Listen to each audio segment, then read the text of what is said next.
जय हिंद। हम लोगों ने भारतीय राष्ट्रवाद के बारे में बात किया था। आज बात करते हैं हिंद चीन में राष्ट्रवाद। आखिर हिंद चीन है कहाँ? दक्षिण पूर्व एशिया का एक जो है यह प्रायद्वीप है जो हिंद चीन के नाम से जाना जाता है। और ये हिंद चीन, लाओस, कम्बोडिया और वियतनाम का सम्मिलित रूप जो लगभग 3 लाख पर किलोमीटर क्षेत्र में फैला हुआ है, ये हिंद चीन के नाम से जो है जाना जाता है। अब यहाँ इसका नाम हिंद चीन क्यों पड़ा? तो देखिए, इसमें दो बात आ रही है, एक हिंद और एक चीन। तो यह जो है चाइना के प्रभाव में भी रहा और जो है भारत का भी प्रभाव में रहा एक लंबे समय तक।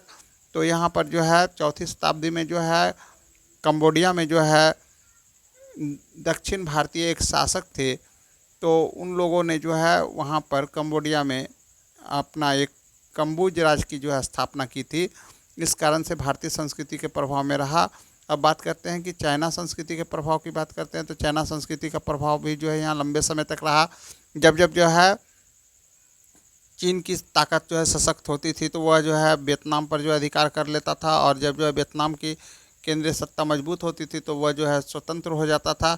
इस तरह से वो लगातार जो है लंबे समय से सिंह हुआंगटी के शासनकाल से लेकर के या मंचू वंश तक के शासनकाल तक जो है वो चाइना के जो है प्रभाव में जो है रहा। इस तरह से जो है वहाँ पर चीन की संस्कृति यानी कन्फ्यूशियसवाद और भारतीय संस्कृति यानी बौद्ध धर्म दोनों ही जो है वहाँ देखने को जो है मिल जाते हैं। इसके अलावा जो है यहाँ पर जो है सूर्य वर्मा द्वारा जो है एक अंकोट वाट मंदिर भी जो है बनवाया गया था।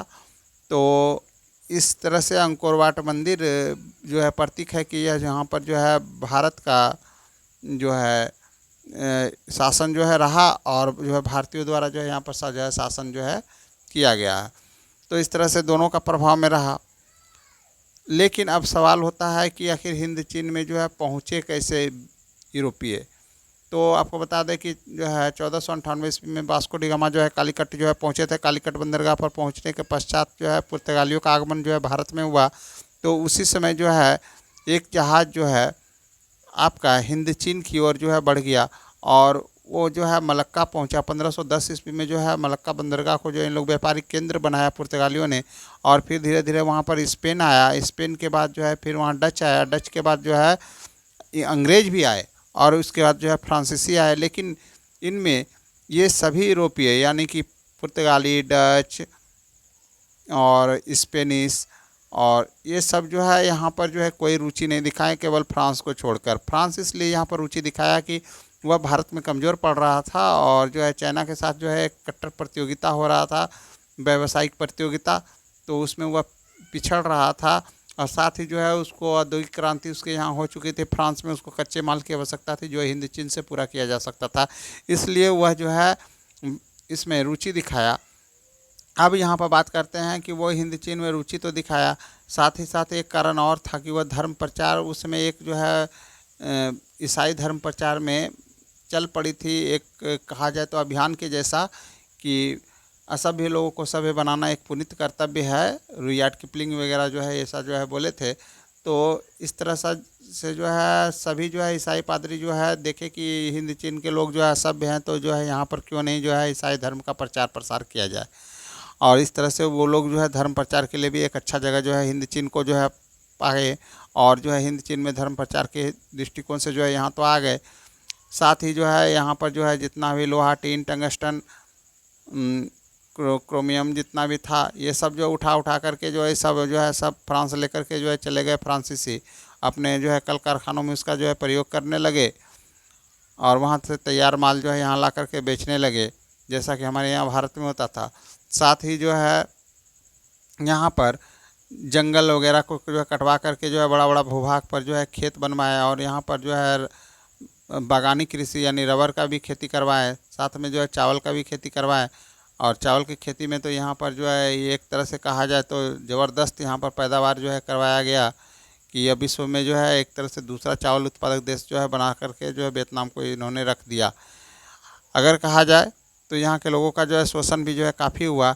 एक तरफा अनुबंध व्यवस्था के तहत जो है यहाँ पर जो है बागान मालिकों को हर तरह का अधिकार था, लेकिन मजदूरों को कोई अधिकार नहीं था।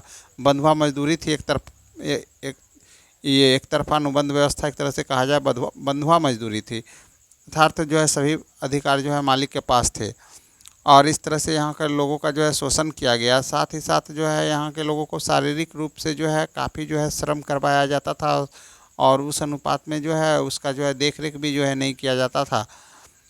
अब बात करते हैं यहाँ पर कुछ जो है सकारात्मक पहलुओं की, जिससे जो है हिंद चीन को जो है थोड़ा सा जो है कहा जाए तो रहन सहन, खान पान, बोलचाल, शिक्षा दीक्षा में जो है बदलाव आया। तो ये हुई तब जब जो है फ्रांसीसियों को ऐसा लगा कि हमें जो है वियतनामियों को भी जो है शिक्षा देनी चाहिए। फ्रांसीसी वहाँ पर जो है एक बस्ती बनाकर रहते थे, जिसे फ्रांसीसियों को कोलोन कहा जाता था। इन ये लोग जो है अपना स्कूल वगैरह भी जो है बनाए हुए थे।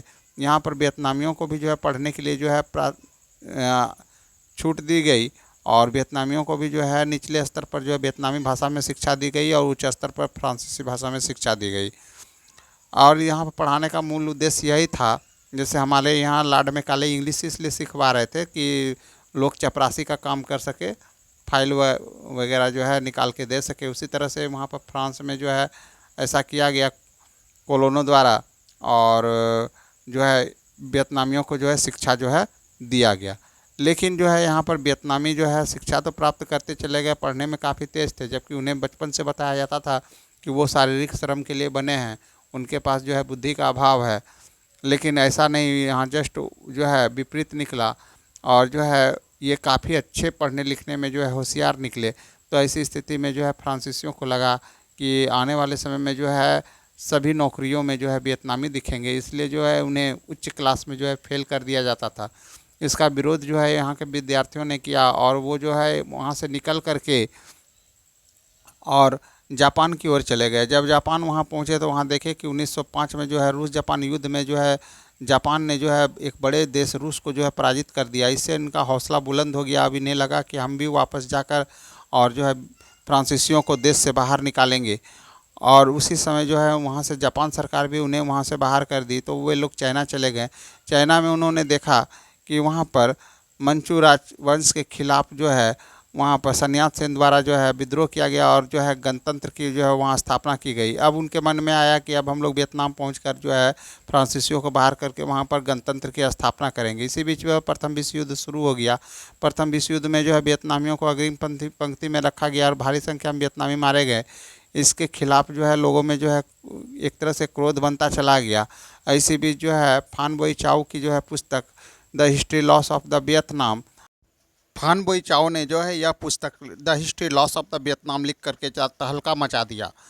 यह पुस्तक जो है स्पष्ट रूप से यह बताने लगा कि जो है वियतनाम में आखिर क्या क्या खोया। साथ ही जो है उन्होंने जो है एक दल की भी जो स्थापना कर दी, दुई तान हुई, और इसके नेता को बनाए क्वांग दे को जो है इसका नेता बना दिए। अब इसी बीच जो है वहाँ पर राष्ट्रवाद की भावना जो है और बढ़ने लगी। जब राष्ट्रवाद की भावना काफ़ी बढ़ने लगी, विद्रोह होने लगा, तो फ्रांसीसी सरकार जो है क्रूरतापूर्वक विद्रोह को दबाने लगी। वियतनामियों को लगा कि चाइना द्वारा जो है शायद कोई मदद की जाएगी, लेकिन चाइना ने कोई मदद नहीं किया। तब 1919 की में जो है चीनी बहिष्कार आंदोलन जो है वियतनाम में चल पड़ा। अब उन्हें केवल अपने पर ही भरोसा रह गया, और वो अपने बल पर ही जो है अब स्वतंत्रता पाने के लिए व्याकुल हो उठे। इसी बीच एक छात्र जो अब तक पेरिस में पढ़ रहा था, जिसका नाम न्युगेन आई क्वक था, अब ये विद्यार्थी जो है हो ची मिन्ह के नाम से जाना गया। हो ची मिन्ह का अर्थ होता है पथ प्रदर्शक। ये न्युगेन आई क्वक एक साम्यवादी विचारधारा का था। वह पेरिस से मॉस्को चला गया, और जो है वहाँ एक वियतनामी साम्यवादी दल की जो है स्थापना की, और वह साम्यवाद का प्रसार करने में लग गया। और उसने एक जो है सैन्य संगठन भी जो है बनाया, जिसे आगे चल कर के वियतमिन्ह कहा गया। साथ ही वहाँ पर एक अनामी दल भी चल रहा था, जुग्यन आई द्वारा जो है यह गठित किया गया था। इस प्रकार से अब वहाँ पर कई तरह के जो है राष्ट्रवादी दल जो है कार्य करने लगे। साथ ही जो है अब वियतनामी छात्र भी जो है राष्ट्रवाद के लिए आगे बढ़ गए। वहाँ पर स्कॉलर रिवोल्ट चला, और ईसाइयों को जो है वहाँ पर जिंदा जला दिया गया। साथ ही साथ जो है हुइन फूसो द्वारा हुआ आंदोलन 1939 में जो है चलाया गया। इसका मूल उद्देश्य यही था कि वहाँ पर एक धार्मिक यह और बौद्धिकता को बढ़ाया जाए, ये एक बौद्धिस्ट और जो है धार्मिक आंदोलन था, हुआ आंदोलन, जिसके प्रणेता हुइन फुसो थे। और हुइन फुसो को ये लोग जो है जेल में बंद कर दिए, लेकिन यहाँ पर देखा गया कि खुद जेलर ही जो है इसका शिष्य बन गया। तब उसे जो है जेल से जो है हुइन फुसो को छोड़ दिया गया। अब आगे बात करते हैं कि और वहाँ पर कई गतिविधियाँ जो है चली। अब धीरे धीरे वियतनाम में जो है राष्ट्रवाद मुखर होने लगा। अब स्पष्ट रूप से यह दिखने लगा कि अब वियतनामी स्वतंत्रता चाहते हैं और इसके लिए अब व्याकुल हो उठे। इसी बीच द्वितीय विश्व युद्ध छिड़ गया। द्वितीय विश्व युद्ध छिड़ने के कारण अब जापान दक्षिण पूर्व एशिया में काफ़ी बमबारी करने लगा, और बमबारी करते हुए उसने फ्रांस के उपनिवेशों पर अपना अधिकार कर लिया। तो इस दौरान उसने वियतनाम पर भी अधिकार कर लिया। लेकिन इसी बीच जापान पर अमेरिका द्वारा परमाणु बम गिरा दिया गया, जापान पस्त हो गया। तो इस प्रकार वियतनाम अपने आप को स्वतंत्र घोषित कर दिया। हो ची मिन्ह द्वारा जो है वियतनाम में साम्यवादी शासन की स्थापना के साथ ही उसे स्वतंत्र घोषित कर दिया गया। लेकिन कहानी यहीं ख़त्म नहीं होती है, अब यहाँ से कहानी शुरू होती है। यहाँ पर अब पुनः फ्रांस जो है अधिकार करने के लिए आता है, और उसे बोला जाता है कि वह एक जो है संघ बनाएगा और उसमें जो है वियतनाम को भी जो है शामिल करेगा।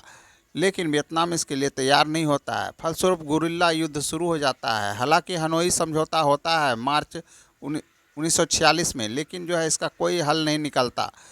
तब जो है गुरिल्ला युद्ध द्वारा जो है फ्रांसीसी सेनाओं को दिएन बियन फू किले के पास बुरी तरह से जो है वियतनामी द्वारा जो है पराजित किया जाता है। इस प्रकार वियतनामियों का हौसला बुलंद हो जाता है। इसी बीच अमेरिका इसका लाभ उठा करके एक बाओदाई नामक जो है पूंजीपति को जो है दक्षिण वियतनाम का शासक बना देता है। तब इस मसले पर जो है बातचीत होती है और वियतनाम को दो टुकड़े में बांट दिया जाता है, उत्तरी वियतनाम और दक्षिणी वियतनाम।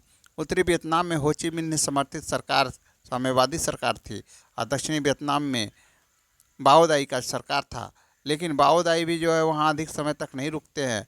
इसके बाद नियो दिन दियम को जो है वहाँ का दक्षिणी वियतनाम का शासक बना दिया जाता है, और ये भी पूंजीपति था।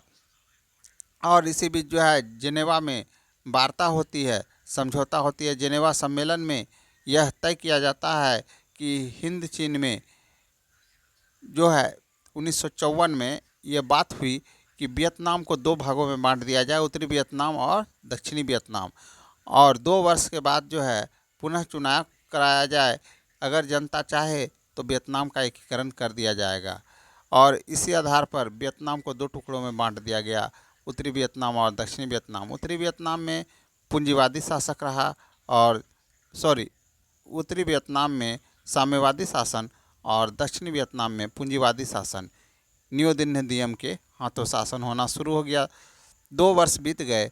2 वर्ष बीतने के बाद जो है अब जनता को लगने लगा कि उत्तरी वियतनाम और दक्षिणी वियतनाम का एकीकरण हो जाएगा, लेकिन ऐसा नहीं हो पाया। शासक इसका विरोध करने लगा।